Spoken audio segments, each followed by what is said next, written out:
varying opinions on who should come first. My mom always said your spouse should come first. A lot of my friends say I put my kids before my husband.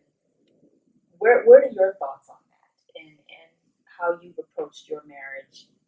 How, how do you keep one from feeling like the other one comes first? Like, how do you manage that?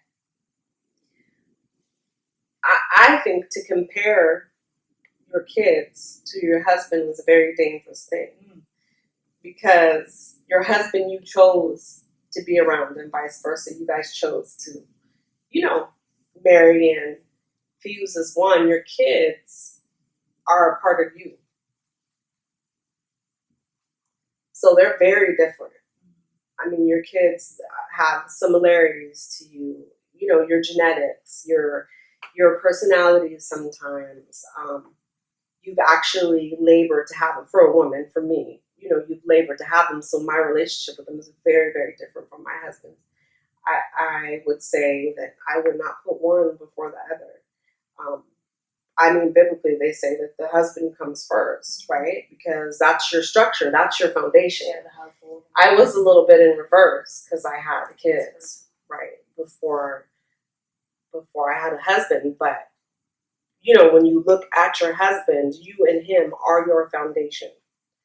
And then, you're building off of those, so that your building blocks are your kids. So no, I don't.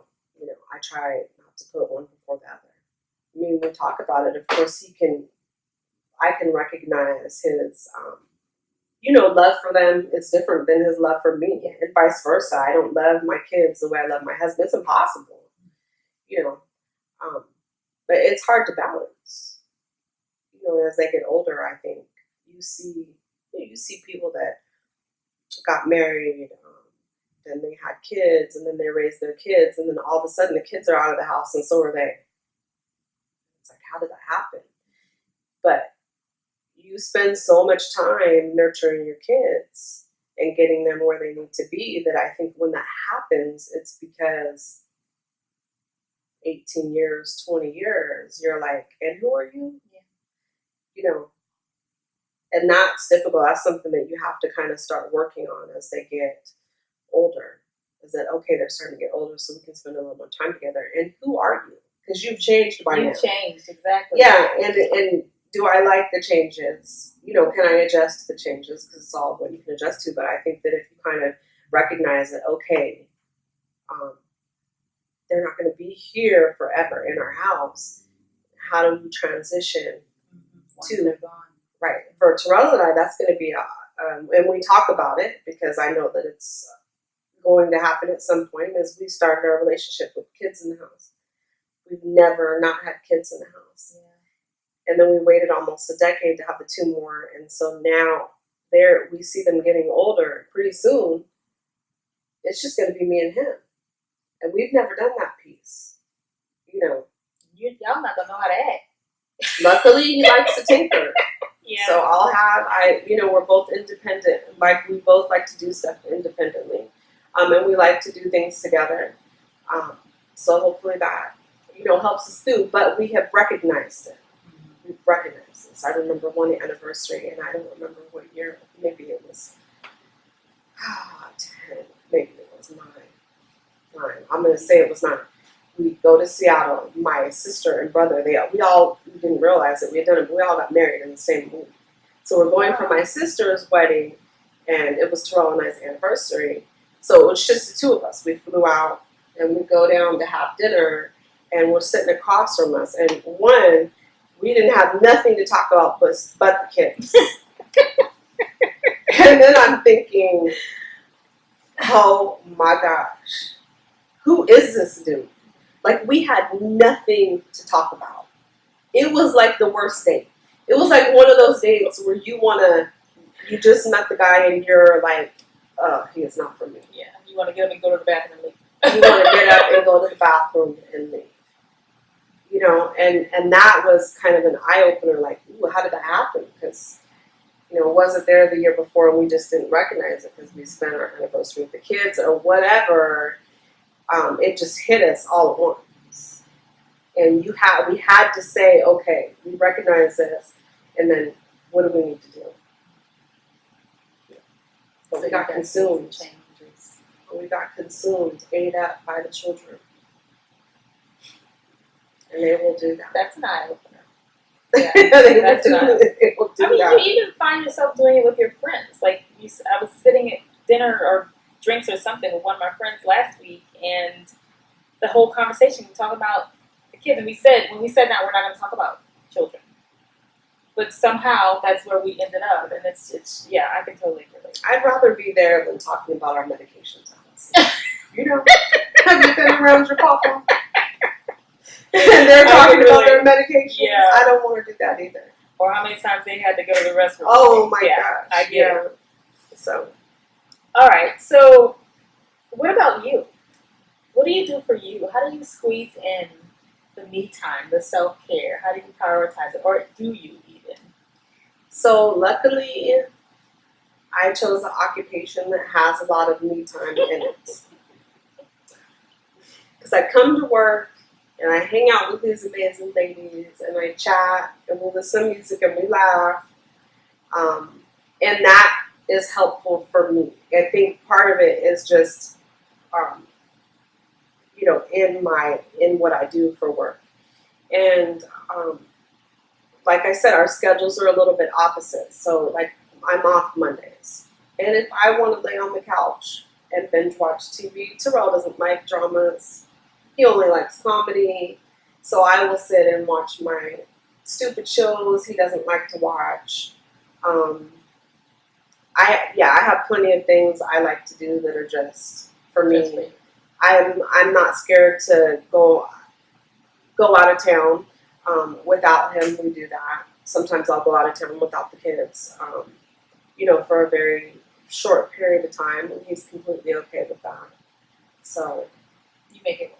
I make it work. I mean, sometimes I do better than others. I stay up late. He usually goes to bed early, gets up earlier. So I can stay up, and sometimes I'll stay up until midnight or 1 o'clock doing whatever it is that I want to do, you know. So that, it's important. Because sometimes you look in the mirror and you're like, and who is that girl? Yeah. Right. Yeah. So that actually is a good segue. What is your one piece of advice, if you could give your younger self a piece of advice, what would it be? You mean like dating? Like Anything. Like Anything. pre-marriage? Yeah, pre-marriage.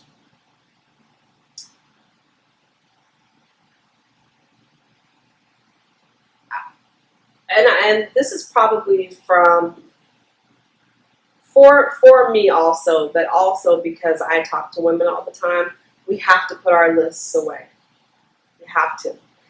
Those lists don't mean anything. A lot of times those lists are selfish things that we think we need. You know, like all those shoes I have in my closet that I wear 2 of them, they're needs and they're not.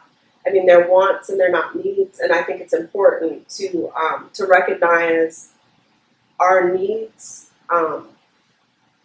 And I think that when you do that, when you say, I don't know what I need, and you're not looking for a certain height or background or education, I think that Open yourself. you're a little bit more open to people just in general, and then your needs start to get covered, right? Because you really do not know. You really do not know. And wants are on those lists. Wants.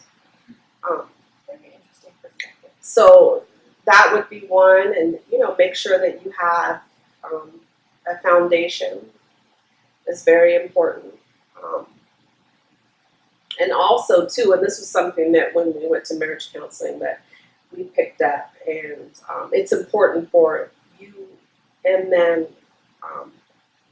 And I don't know where the scripture is in the Bible, but it is, do right by the Lord, and your enemies will become your friends.